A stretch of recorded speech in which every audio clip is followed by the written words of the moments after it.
আমি Meher Hossain residential model স্কুলের নবম শ্রেণীর শিক্ষার্থী।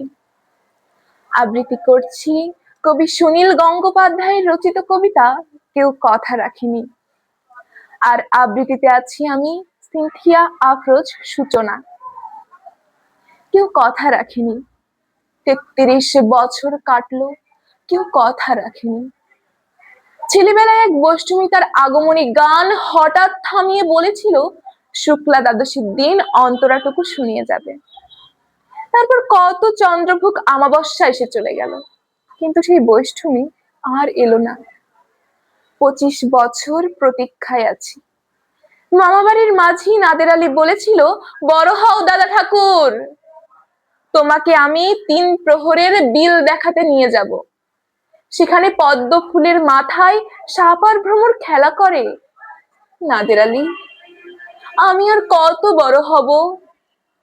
আমার মাথা এই ঘরের ছাদ ফুঁড়ে আকাশ স্পর্শ করলে তারপর তুমি আমায় ৩ প্রহরের বিল দেখাবে? একটাও রয়্যাল গুলি কিনতে পারিনি কখনো। লাঠি লজেন্স দেখিয়ে দেখিয়ে চুষেছে লস্কর বাড়ির ছেলেরা। ভিখারির মতন চৌধুরীদের গেটে দাঁড়িয়ে দেখেছি ভেতরে রাস উৎসব।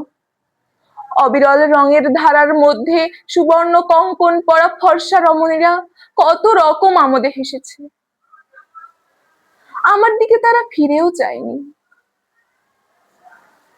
বাবা আমার কাঁধ ছুঁয়ে বলেছিলেন, দেখিস একদিন আমরাও।